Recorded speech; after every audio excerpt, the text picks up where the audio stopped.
Uh, Good afternoon, everyone. My name is Daniel York. I'm the government chair of the IT Management and Modernization Community of Interest. I also serve as the deputy director of the Office of Government-Wide Policy, Technology Policy staff here within GSA OGP. I want to thank everyone for attending today's meeting. We have a great lineup of speakers for you and don't want to keep us from that. So with that, I'll pass it to Shaq, who serves as our industry vice chair, will be moderating the session today. So Awesome. Shaq, take it away. Perfect. Thanks so much, Dan. Thanks everyone for joining the conversation. I am Shaq McCants, the CEO of MacMorb. I am also the industry vice chair for the IT Management Modernization Community of Interest. And we have a jam-packed panel discussion this afternoon. I was getting ready to say this morning.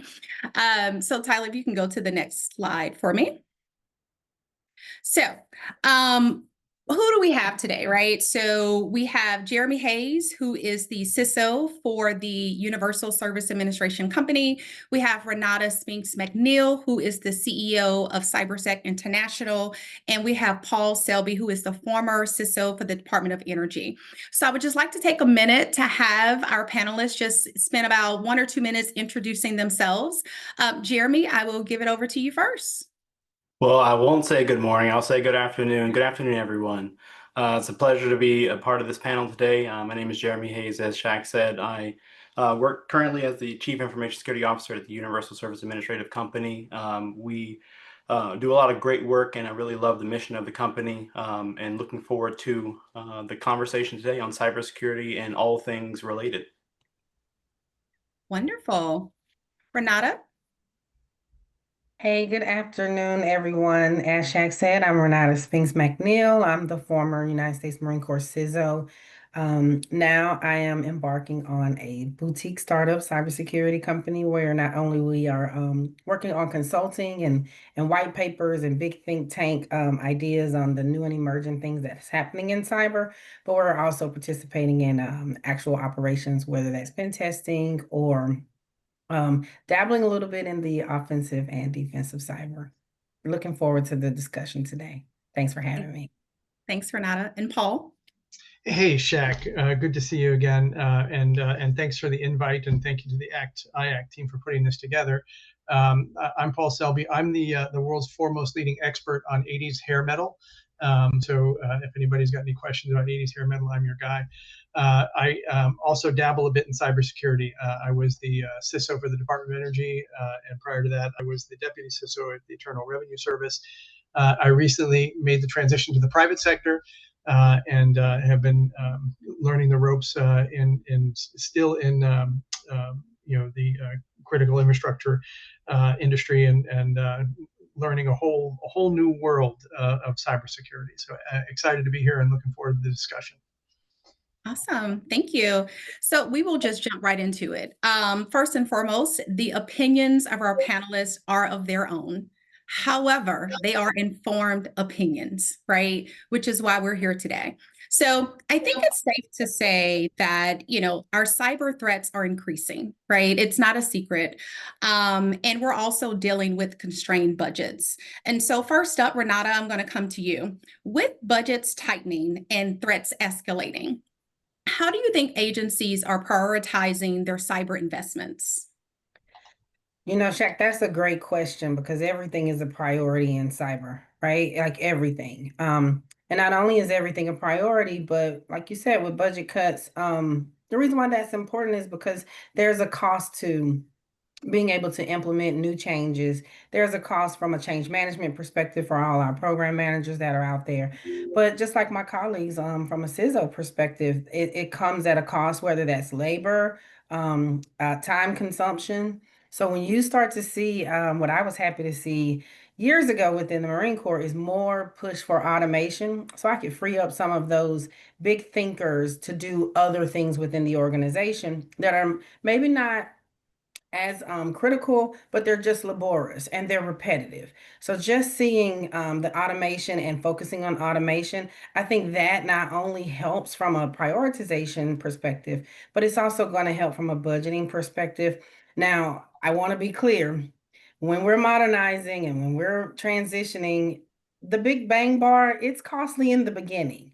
And so I like to tell people to not really look at the beginning of adopting emerging technologies and change management, but look at the long-term savings or cost avoidance, or my favorite thing, which within the Marine Corps, was not just cost avoidance, but putting more value to the dollars. Am I getting more done with the amount of money that I'm spending? When you're in the federal government, I like to say we have to be great stewards of taxpayers' dollars. My colleagues and everyone on this particular group, as well as in ACT-IAC and all of the other different institutions, we hear that a lot. But if we really just sit back and think, like, that is really what we're doing. We're balancing multiple priorities, all competing, as well as we just transitioned from one administration to another, leadership changes, different priorities take place, and then the vicious adversary is also counting on us not to be able to adjust, because they want to actually come in and use those as opportunities to make sure that whether it's zero trust, which we'll hear about later today, whether that's quantum computing, quantum cryptography, no matter what it is that there is targeting, the bad guy always sees change as an opportunity. So it's difficult to really figure out what the high priorities are.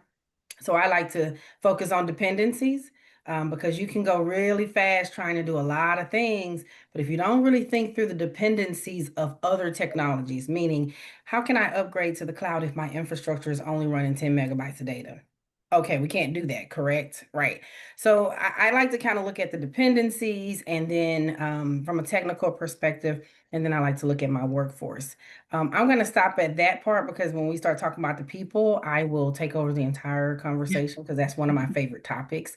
But I'm going to hand it back to you, Shaq. But those are the things that I think about when we're thinking about budget and prioritization.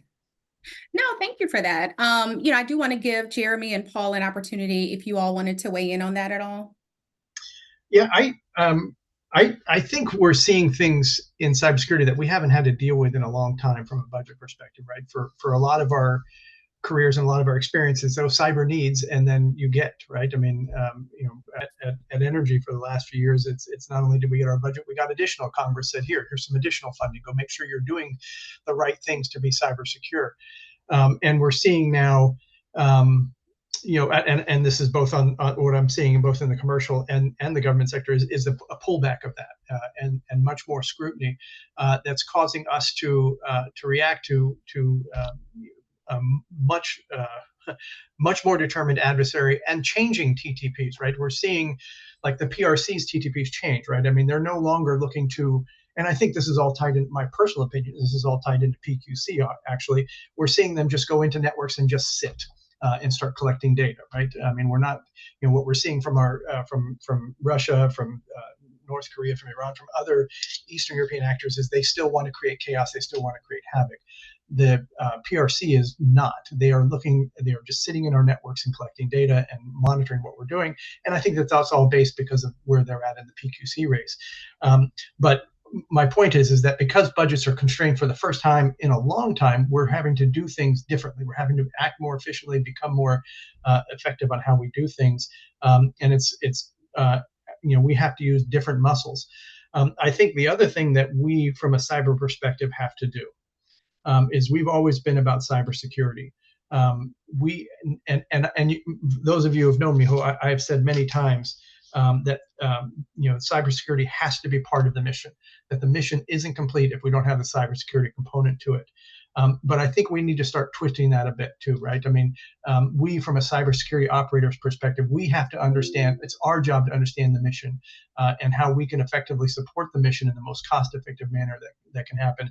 But one of the things that's very eye-opening on the commercial side is that cybersecurity we don't have the same tools that we have in the government, right? We can't go to our constituents and say, well, Congress said this, or we have an executive order that mandates you do this.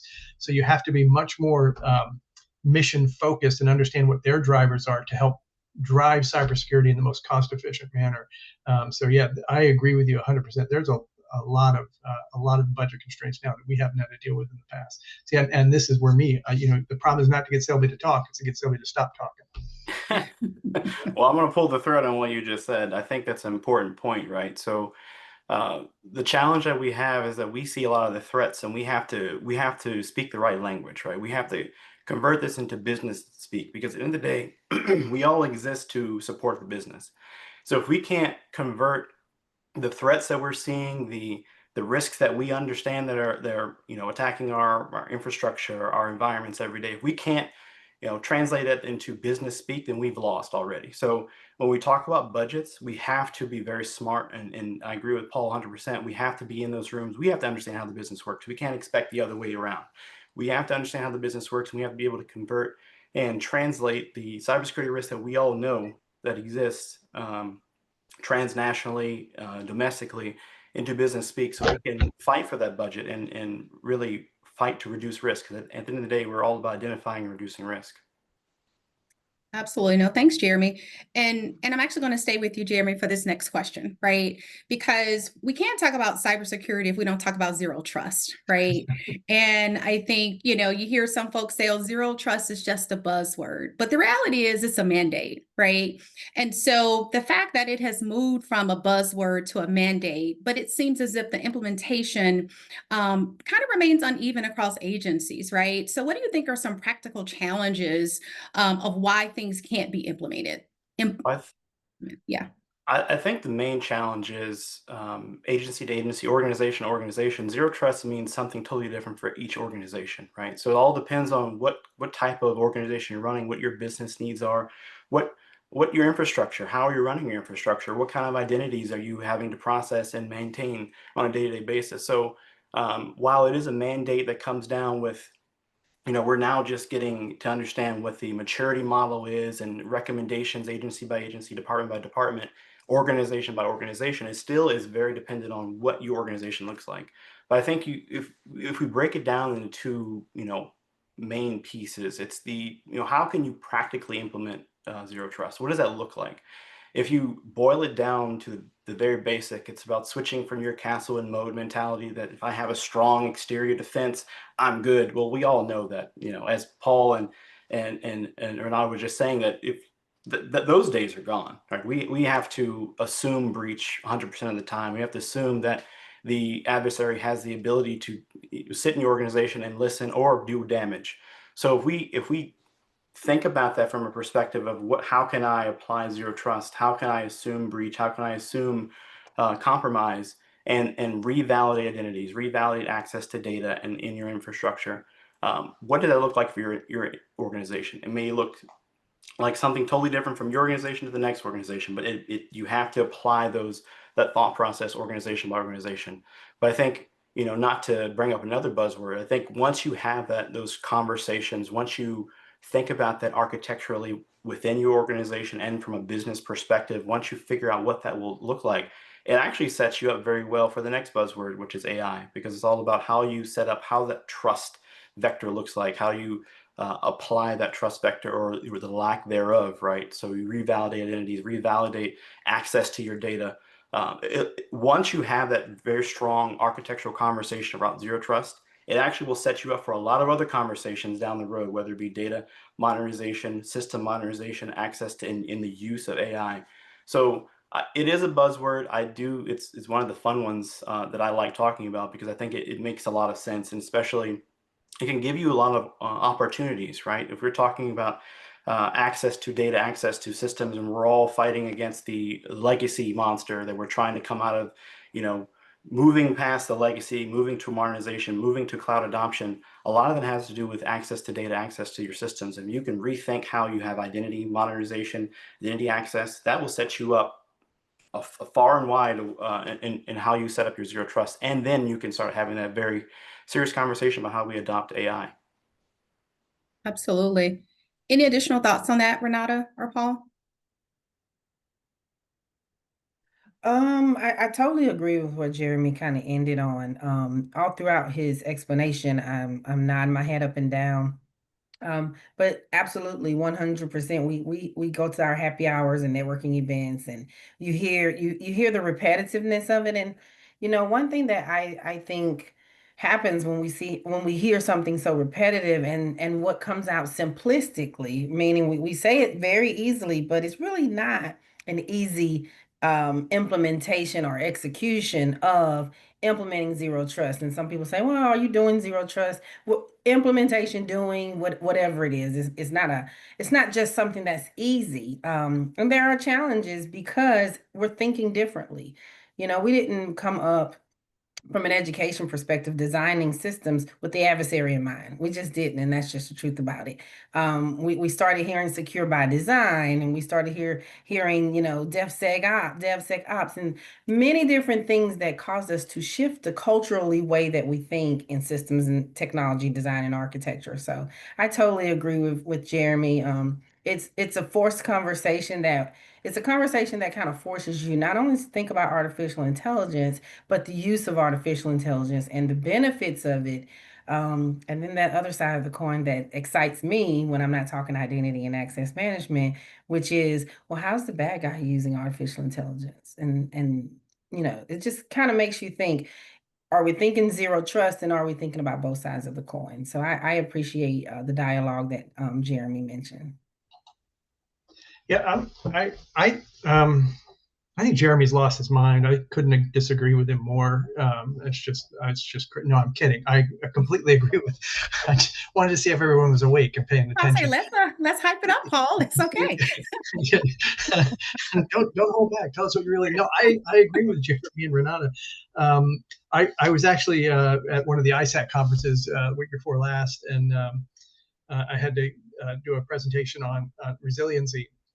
So I asked one of my directors, the guy who runs threat intelligence for me, and I said, well, tell me what your thoughts are on resiliency. And his response was, yeah, resiliency, I think it's a good thing. I'm like, well, thanks. And it's kind of how I feel about zero trust. Yeah, I think it's a good thing. But it's not, this concept that we're going to achieve zero trust is nuts. That's like saying I'm going to achieve cybersecurity. You're not. It's a framework and a path to help us do cybersecurity better. But it is not like, hey, I'm going to do this and I will have zero trust, because there's always going to be something new. I mean, Jeremy and Renata both mentioned artificial intelligence. That's a new vector, a new tool, and a new weapon against us, and a new asset that we have to protect. And we can apply zero trust principles to it. Now, the other thing I would say that I think is very frightening and ties into zero trust is to me, identity is the new perimeter.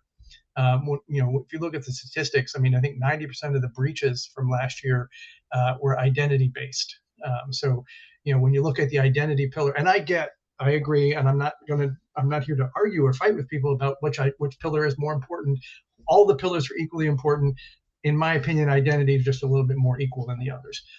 So, you know, you know, when you look at what's the importance of identity and what's happening in the identity sector and the breaches that are happening. But if you lay out a zero trust strategy and you are making progress on that, you are doing the right thing. But if you're under the impression, like, if I do A, B, and C, I'm going to have zero trust, that's just not the way it works. It's just a different way of looking at cybersecurity. But I'm also not, I guess I'm sufficiently old school enough that I'm not ready to tear down the moat and castle either. I want to do both. I want to keep the moat there and put some additional stuff in there. So thank you. And I was just, hopefully you understood I was joking, Jeremy. I got nothing but love for you. You were spot on. Oh no, we can get into it. It's okay, Paul. No, that's good. And you know, we have to stick with the buzzwords a little bit longer, right? So we got to stick on AI just a little bit longer. And so, Renata, I'm going to actually come back to you on this, right? So how do you think generative AI is simultaneously improving defense capabilities, right? Such as anomaly detection or things like that, while also expanding the attack surface with deepfakes and, you know, automated phishing and just some of those malware, right? Because we know it's coming at us. People know that it's coming. They know we're working with, you know, budget constraints. They know all of these things because it's all over the news. But AI is something that, you know, is here to stay. So, I mean, what do you think about that? I think that we've always had a lot of work to do, and that hasn't changed. Gone are the days of being complacent. You're going to have to adjust, and we're going to have to always think like the adversary, right? Kind of dig on my book, like act like a lady, think like a man, all those different things, but you got to think like the adversary. And so as you said, Shaq, it's not going anywhere. Actually, it's going to become even more and more sophisticated. And as leaders, I think it's important for us to have our expectations and make sure that we are expecting more sophistication and train our people so that they can recognize when you're dealing with a machine versus, different human interactions. And some people say, oh, they're so sophisticated and it's so good you can't tell. But there are ways that we can train our employees and our workforce to be able to, even if you can't recognize it, but what do you do when you think you're dealing with an adversary? It's my personal opinion, like Paul said, it is my personal opinion that the adversary not only takes, I think they take some wins by targeting identity most of the time, and statistically that's been proven. But the foundation to that is the adversary counts on our curiosity. I remember just something as simple as phishing attempts and just taking different times to, let's do some phishing attempts. Let's see who within the organization is going to click on it. And then let's use that as an opportunity to train our workforce on, hey, you just succumbed to a phishing attack. These are some of the things you should look for. And then if you can't recognize it and you think it's weird, then here's who you should email it to. Here's how you should click on this. So we gave these different ways and different tools and techniques that you can use during training while we're training our personnel. But you think about it, most times when we would review the numbers or we would review the feedback, most of our employees said, well, I thought it was from, I'll use you as an example, Shaq. I thought it was from Shaq. I had just talked to Shaq last week about so and so. And so I just didn't think that it wasn't her. And it's curiosity, right? And my grandmother used to say, curiosity killed the cat. Well, I don't know if it killed the cat, but it definitely is something that the adversary counts on for us to say, it'll never happen to me. It's not an adversary. I'm just going to click on it. So I think as the sophistication increases, we have to increase our vigilance and due diligence. We have to become educated even the more on the many different tools and techniques that are being used. Take advantage of the resources. There's a lot of think tanks. There are a lot of consortiums. There's a lot of our industry partners that they are figuring this thing out. They're sharing information. But more importantly, we can't see this as another barrier to security.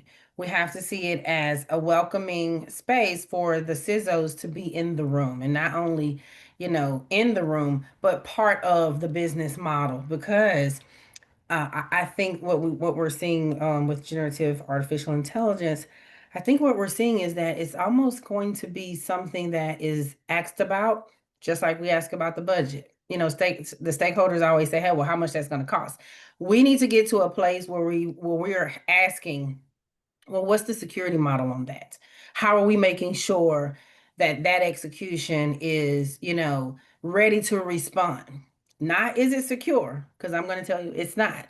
But what is our response? What is our incident response? What are our potentials? And then how can we also take generative AI and do the same thing that the adversary does? They flip it on top of his head, they twist it and they use it to their advantage. We have to be able to also welcome the new and improved, the emergence of the technology, learn about it and be more accepting versus resisting. Because when we resist, that is where I think our blind spots occur, and I think that is where whatever the adversary is doing and whatever technique he or she is using, or it is using, I will say, that is where I think we see the most success. So could talk all day about generative AI from a technical perspective, but I wanted to stay high level strategically to give everyone else an opportunity. I'll jump in, Shaq, so you don't have to say. Would you like to I was chime getting ready in? to say. Because I think both Jeremy and I would like to chime in, and I would say, I've heard a lot of people try to make comparisons to AI, to cloud, like in the terms of buzzwords, right? Like this is the new buzzword, and I think that's a little. I think we're mistaken to do that, because I don't think it is the same. I think AI is more than a buzzword. It is taken over, right? I mean, it is everywhere and in everything. And we're not talking about that long. I mean, just as a refresher, ChatGPT was released in November of 2022. We're 3 years into this kind of being generally available to the public. Has it had an impact on our lives? Yeah, unbelievably so. In 2023, I think historically we saw phishing be, the origination of the numbers usually hover around 80 to 82% of attacks started with phishing, some kind of phishing-based attack. In 2023, we saw that number jump to, I think, 92%, which is a huge increase. And I used to ask people, why do you think that happened? And nobody ever put the two together. Well, that's when ChatGPT, it was the next year ChatGPT was released. It got into the hands of our adversaries.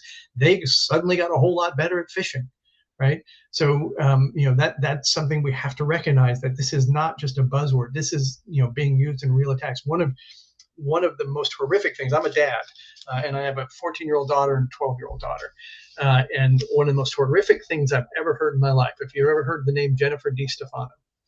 So Jennifer DiStefano lives in New Jersey, sitting at home one day and gets a call from her daughter. And the phone call goes something like, "Mommy, they're going to hurt me. Mommy, they have me. Mommy, please help me, Mommy."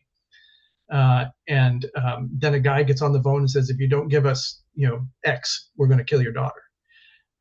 That's my worst nightmare, because I am not Liam Neeson. I do not have a particular set of skills that I've developed over a lifetime that could make these people miserable. It was just unbelievably heart-wrenching, except that it was fake. It was all AI generated. The voice of her daughter was AI generated. So, the power of AI to do evil is just astronomical. The power of AI to do good is astronomical as well. And we've got to figure that out. Our job is not to judge or to tell people to use AI or not to use AI. Our job is to figure out how to use AI effectively. And to do that, I think there's 4 things we need to look at. We need to look at how to make sure when we use AI that the data isn't poisoned or corrupted, right? I mean, that there's no hallucinations and that kind of stuff. So the ethical use of AI. 2, we have to, as cybersecurity practitioners, we have to figure out how to defend against adversaries using AI to harm us. 3, we have to figure out when we're using AI, because AI, it's impressive software, but ultimately it's a software, right? I mean, so we have to figure out, where was the software manufactured? I mean, last year when DeepSeek came out, I mean, even in the government, I had constituents coming up, "Hey, we want to use DeepSeek." Like, no, you can't use DeepSeek. It's in China. So, and they're taking your data to China. So you have to learn how to use it effectively. And then the last thing for me is, we have to figure out, and this goes back to the first topic of the budget, we have to figure out how to use AI to defend. We have to figure out how to use AI as the initial intake for our SOC operators, so they're not, we don't have our SOC analysts doing kind of stuff that should be done by AI. I think the potential for AI to do great things in this world are fantastic, and I'm excited about it. I think the potential for AI to be used by adversaries to hurt us is equally troubling. The thing that alarms me more than anything else is what happened, I think it was last month now, with Anthropic, right? I mean, we saw the first, kind of just full AI-based attack, right? I mean, and that's not, that was the first. It's certainly not going to be the last. So how are we going to be prepared? How are we going to be ready? That it's going to be a lot of work, but I think we've got to get past this. It's the latest buzzword. It's not a buzzword. It's a buzzsaw. Yeah, I'm gonna jump in here and as Paul said earlier, I vehemently disagree. No, I'm just kidding. I 100% agree with what he said and what Renata said. I think what it comes down to, and I'm gonna cherry pick the points that they each said, because I think they're very important. I think, Renata, you mentioned from a workforce perspective, we have to transition our workforce from a curious workforce to a vigilant workforce, right? We have to train them on what good looks like and what bad looks like, probably more important on the latter, so they can more easily identify, the tricks of the trade. So I think it's very important, and I think, Paul, to the example you gave, these AI, the adversary is becoming more and more complicated. So it was easy to say that if you look for a misspelling, or you look for a link that looks a little weird, that's probably not the one you should click on. But now it's getting a lot more complicated and a lot more,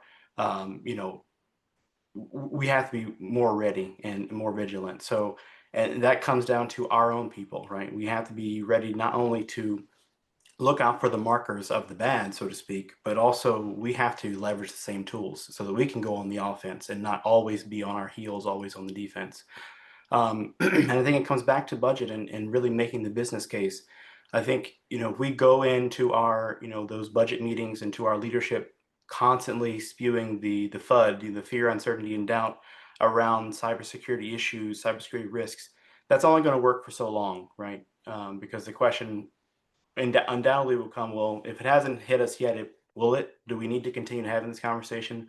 We have to turn it into business value conversation until we start having that conversation. That's how we really both, I think, more holistically protect against attacks that are using AI, but also how we can leverage AI. I think that's the more important side of it as well.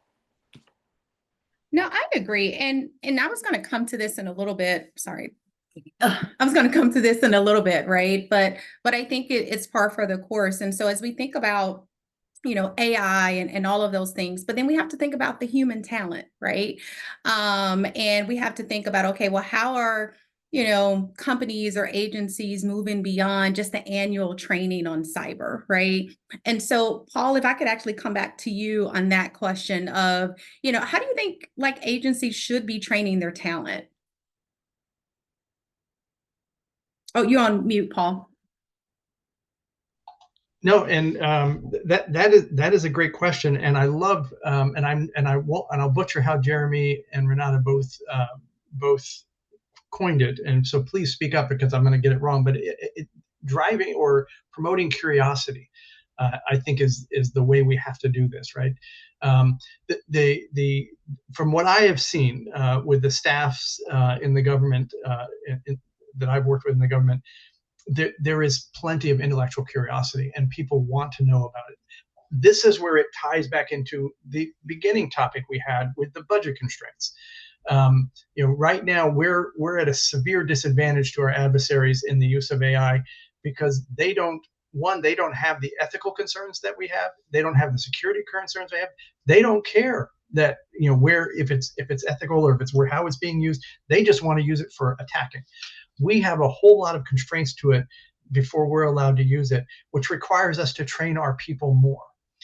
So I think this is one of the areas, and this is, those of you who have heard me speak about this in the past in the government, the government, even for all its resources, and coming from the Department of Energy, we had 17 national labs that had some of the most advanced scientists and the most brilliant people on the planet working on these kind of things. Even with those resources and the resources of the Department of Defense and other large agencies, we can't solve this on our own.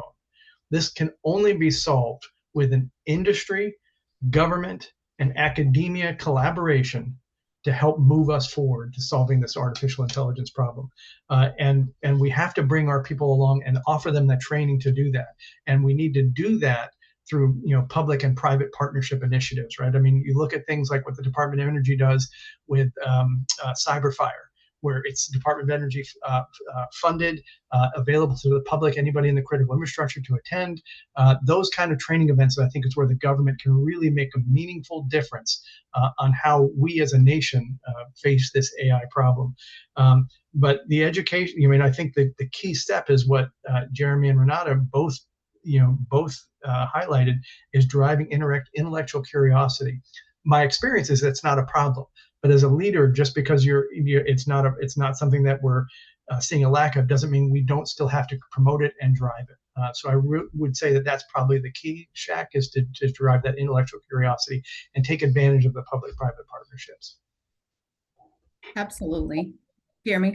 Yeah, Shaq, if I could add to that, I 100% agree. And I think it goes beyond just your typical cybersecurity professionals, right? You have to really take the time and train beyond just your cybersecurity professionals that are part of your typical cybersecurity team. You really have to promote operational security enterprise-wide, right? You have to have the mindset that you can't just rely on the SOC or the security operations team or the security team to do the identification or to protect. Everyone is part of the security team at that point, right? Because the adversary is, as Paul said, is a lot more sophisticated, right? So we have to, all of us, be vigilant. But on the security side, I think we also have to promote that intellectual curiosity. You have to find the right people who want to go above and beyond, look for the things, the little markers, the little things that most of us might miss in an email or in a system log, right? So look for those particular markers and figure out ways that we can use the same tools in offense. From a defensive perspective, identifying markers that show, automated attacks, whether it's how quickly a person is responding or a system is responding. So do we use throttling? Do we employ CAPTCHA? Are there particular tools that we can use, but also how do we offensively look for, search out, have threat intelligence, leveraging those private public partnerships, to look for that threat intelligence. So we have that data so we can go and look for these things once they become visible. So I think you have to, every move that you can make on the chessboard, we have to be considerate of, and having a good workforce, whether it's your typical cybersecurity personnel, but beyond that, we have to rely on everyone. Absolutely. And Renata, I know you got some comments on this. Yeah, I mean, Jeremy and Paul hit it all on the head. I'll just add one thing as I think through it. Our leadership, like the leader has executive leadership, team leads, people who are making decisions, our policymakers, our lawmakers, the people who can drive not only decision making, but the culture of institutions and organizations. The mindset has to shift. The mindset cannot be chastising to our workforce who are learning about this technology that's literally, like Paul said, it's already here. It's everywhere, right? And we're not gonna get it right all the time.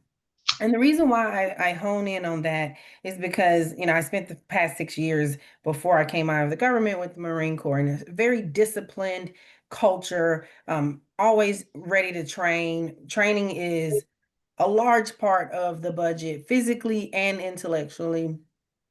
But I also was cognizant and aware that if you don't empower your people, they're just as hesitant. They're not waking up, coming to work every day saying, I want to be the one who takes the network down today because I'm not vigilant in cyber. They're not. And so as leaders, we have to figure out the balance of increasing resiliency within our architectures and our networks, because we know we're not going to get it right, training our people, but also shifting the culture to be more accepting of intellectual curiosity and drive that to where it's beneficial to us, and make it more rewarding versus chastising. And other than what Jeremy and Paul said, I wanted to talk about that because that's some feedback that I just received recently at one of the networking events that I went to, that one of the audience members asked that question.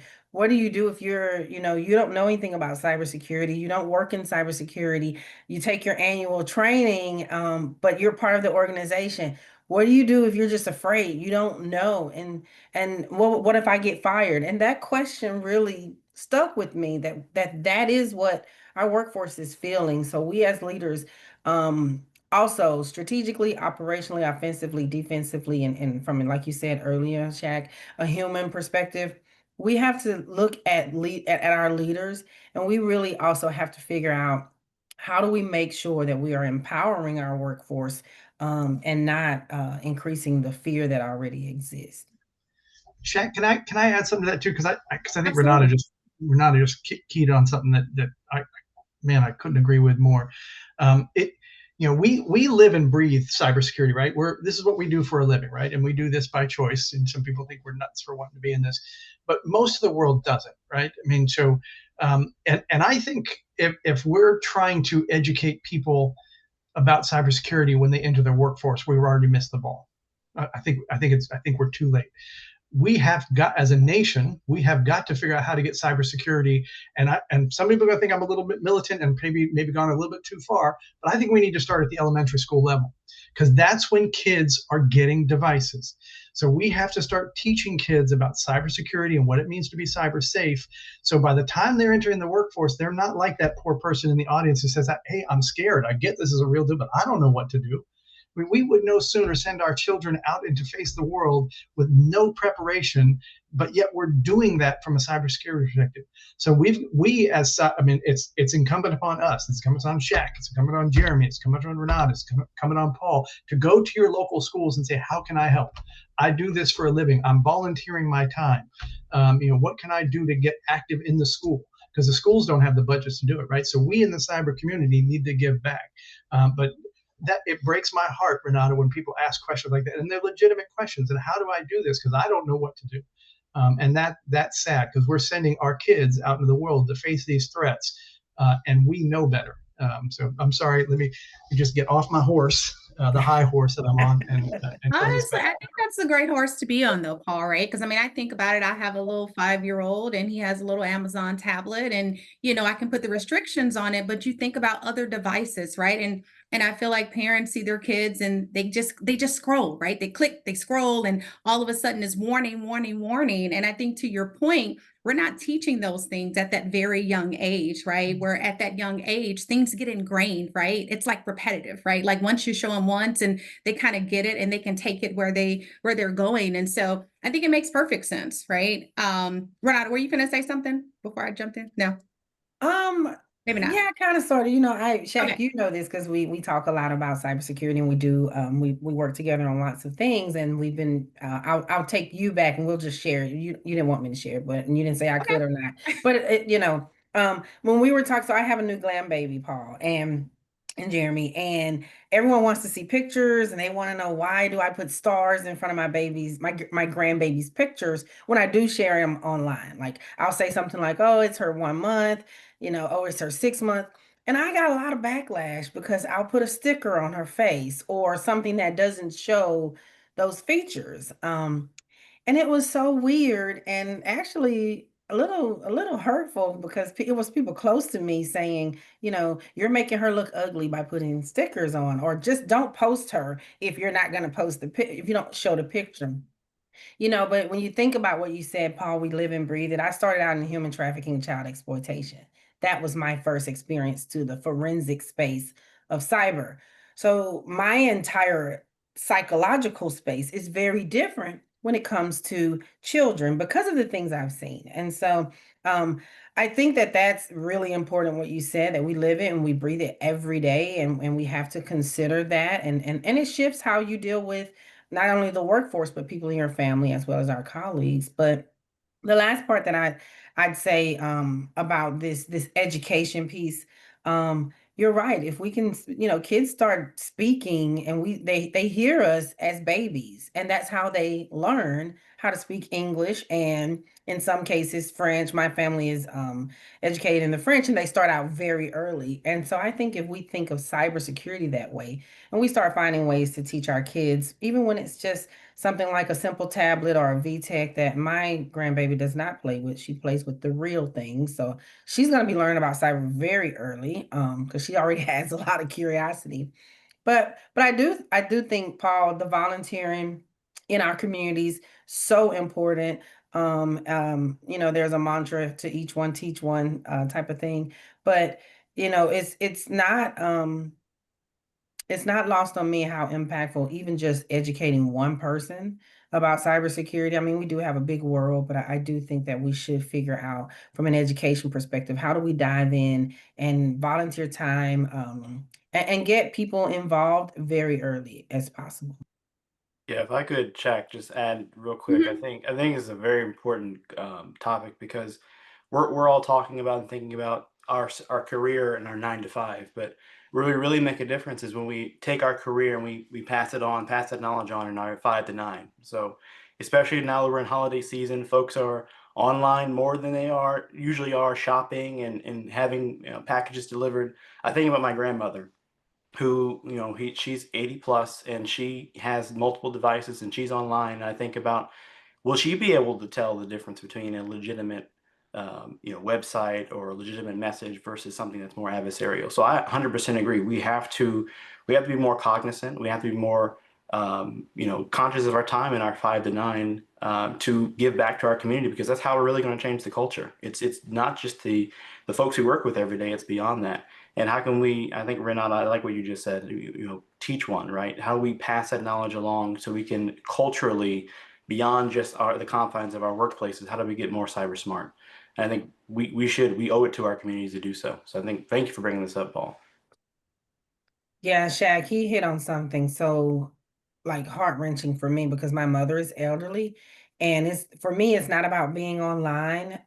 I discovered something, and I thought that I could kind of keep up with the emerging threats. I thought I did, but when my mother told me that people are calling and targeting the Social Security and your information, we want to verify so you don't miss your check, she was in a panic, right? Fear, incited fear.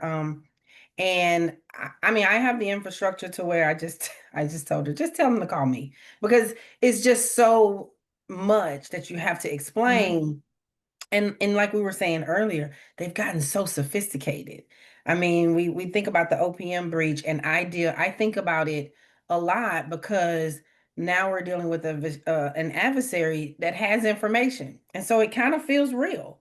You know my mother's maiden name because I am a government employee. The banks used to use that as one of the verification. So some of the information is accurate and real, and so it's really scary with that level of sophistication, how you continue to protect yourself. And I'm seeing it even the more in the elderly community. And so that is another space. The young generation, as young as possible, but also we also have to reach out to that community of generations who didn't have all of this level of sophistication, who, I have a bank that I love to go to back home in Louisiana, and they're 100% offline, and they probably should get an award of never being hacked. They still have the long green ledger books. Small bank, but when I went in to try and tell them, I was like, oh, I tried to pay my mom's light bill online, and why don't you have online? They're like, oh, no, that's why you still have a job. We will not be transitioning, but they're small enough to do that. And I'll just stop right there. No, that's great. No, thank you for sharing that. I will say for anyone in the audience, if you have any questions, feel free to drop it in the chat. I know we're going to be getting close to time here. So I do have another question though, for the panelists. And so I'm going to take off my moderator hat and be in the audience as you all answer this, right? So and Paul, I'll give this over to you. How can companies, right, from large integrators to emerging cyber startups really align their offerings, their roadmaps, collaboration models with agency needs more effectively? That's a great question, Shaq. So I'm taking notes, Paul. So yeah, well, yeah, let's do that. So you may want to scratch it out because I don't know that I have the answer to that. But I'll tell you this: successful collaboration, it isn't about meetings. It's about shared outcomes, shared telemetry, shared accountability. So in the commercial sector, collaboration is driven by consequence. Breaches affect revenue, operational safety, uptime. They impact your brand immediately. That pressure drives real-time information sharing. It drives shared incident response information, and it builds trust through necessity. That collaboration spans providers, payers, cloud vendors, MDRs, ISACs, regulators, and it works best, in my opinion, when it's focused on specific operational use cases, whether it's active ransomware campaigns, zero-day exploitation, supply chain exposure. So the question is, well, how does that differ from my experience in the government, right? So in my experience in the government, collaboration is really driven by policy, and it's generally permission-based. In industry, collaboration is threat-driven and speed-based. And please understand, when I said, caveated that you may want to scratch these notes. This is, I'm new into this industry thing, right? So I'm still learning a lot. But from what I've seen, what can government learn from industry, right? So I think the government can learn to move faster from information sharing to action sharing, right? So to sharing actionable information. And the government can learn to treat cyber intel like an emergency response, not like an academic research project, right? I mean, so but I also think there's things industry can learn from government, right? And I know we're tight on time, and I'm sorry for being so long-winded.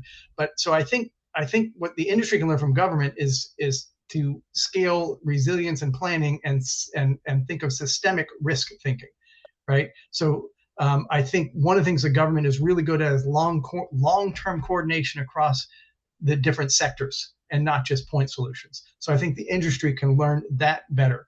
So I mean, ultimately, industry collaborates because it has to, and government collaborates because it's mandated. But the future is combining that urgency with scale. Thank you, Paul. Jeremy?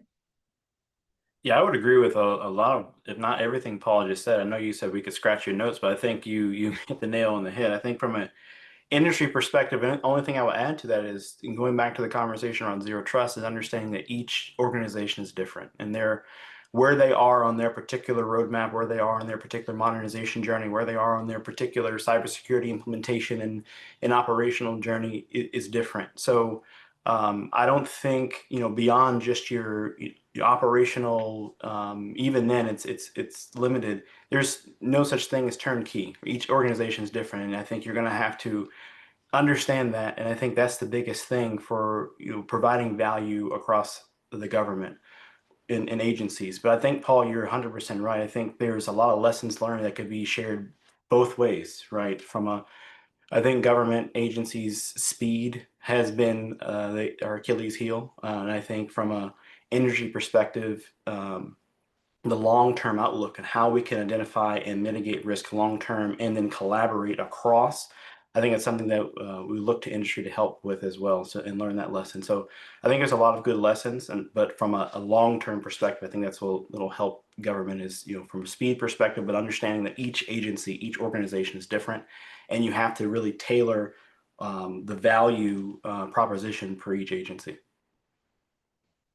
Great. Thanks, Jeremy. Anything to add on that, Renata? Not only the, like Jeremy and Paul mentioned, it's very, it's not a cookie cutter. It's very strategic, and it's very, I think, research driven, right? One thing that I saw a lot of, and the feedback that I would give industry when I was sitting in the seat was, when you speak to me and you're trying to bring me something of value, if it doesn't fit the priorities that have been communicated to industry, it's kind of a pointless conversation, right? Because you're trying to take me to another space, but you're not, correlating it to the things, whether that's policy, whether that's law, or maybe priorities that have been communicated. So I think it's a lot of research. The information sharing and exchange is so important. My times back in the space of information sharing, when it was 100% dedicated to more of like white papers, but not, and we've seen it evolve into the intel space. I like to hear how, when we work with our allies, we're thinking about exchange. What are you seeing? Here's what I'm seeing. And then how those CTPs can compare. That is a unique space to be in because of many other different challenges. So I think it keeps us really busy, and it's just going to go all the way back to our policymakers and our lawmakers. As long as we, from an industry perspective, if we can tie things into policy, if we can tie things into priorities, I think we're in a good place from an industry perspective as we're contributing to how do we build that partnership that we're trying to build. But also the speed and the pace. There is policy out there now that is forcing speed and pace, but there's also, unfortunately, things like, I guess you can say, unfortunate events, right? COVID-19 is an example. It forced us to speed up how fast we procure technology because an entire workforce was working from home. We had children going to school, what I call Zoom school. So there's policy, but there's also sometimes unfortunate events that cause us to think differently and speed up. So making that part of our culture when we can is 100%, I think, the way to go, and things that needs to be acknowledged when industry is engaging with government. But lastly, you know, the CISO in me comes back to those guardrails are in place for a reason. So it's a balance. It's a delicate balance, especially when we talk about my favorite thing. How do I adopt emerging technology if it takes forever to get an ATO? We'll stop there because we're running out of time. But I'm just saying it's some challenges, and we have to figure out where the delicate balances are. And I would just ask one knew last. Paul was going to do that. Because I'm predictable. But you know, the other thing is, if I could give advice to whether you're a startup or a large company, stop selling tools. Start solving mission problems. Right? Agencies don't wake up wanting products. They just don't. What CISOs and CIOs and agencies wake up wanting is mission continuity, risk reduction, fewer calls at 2 o'clock in the morning. So focus on the mission, right? Same thing I would tell my cybersecurity folks is focus on the mission. That's the same thing I would tell the vendors. I mean, you know, I don't need another single pane of glass. What I need is a way to reduce risk and help, you know, mission continuity. So I'm sorry. I'll try not to be so predictable. Nope, you're good. Well, We did get one question in the chat. I'll try to ask it really quick. For federal agencies, is there a heuristic of what percentage of resources should be spent on insider threats versus external actors? So if one of you could just, whatever your thoughts are on that real quick. I'll dive in really quick and then I'll hand it over to Paul. My experience was at one point, insider threat became a priority because lawmakers dedicated funds to solving that problem. So it became the top of the list on the enterprise side. And as time evolved, my experience became it was just part of our culture. Whether that was at the U.S. Treasury, when I was with the Marine Corps, when I was at Homeland Security, it just became part of how we do business in the cyberspace. So from a percentage of resources being spent, I personally did not have the experience of this is our budget for insider threat. It just wasn't line itemed out there to me like that. That's my experience. It was always included in making sure that we understood the user's behavior, not just user experience, but the user's behavior and how we would manage those different behaviors, especially during the non-traditional space, which is, well, now we have an entire workforce working from home. How do we start to shift the way we can identify behaviors? And we go right on back to not just budget, but zero trust, conditional access. All of that became critical when we started thinking about those pillars. Absolutely. No, thanks you, Renata. Thank you, Renata. And I see we are just about at time here. So if there are no other questions or anything, am I missing anything, Tyler? I think we were good. No, Shaq, I think we're good. We just wanted to, I'll take a quick moment for thanking first to everybody, especially our moderator and panelists for a thoughtful and engaging discussion today. And thanks to everyone who joined us today, even though I know this is the holiday time, so we had a good crowd here. So thank you for that. For everybody, we will reconvene again in January. We will have more topics coming up. So please look out for ITMM's webpage on ACT-IAC's website for new discussions that we will be bringing for you. And until then, wishing you all a wonderful holiday season and a happy new year. Yes, thank you all. Thank you, Jeremy, Renata, and Paul. And thanks to everyone for joining, and hope you have a great rest of your week. Thank you, everyone. Great, Thanks, Shaq. Thank you.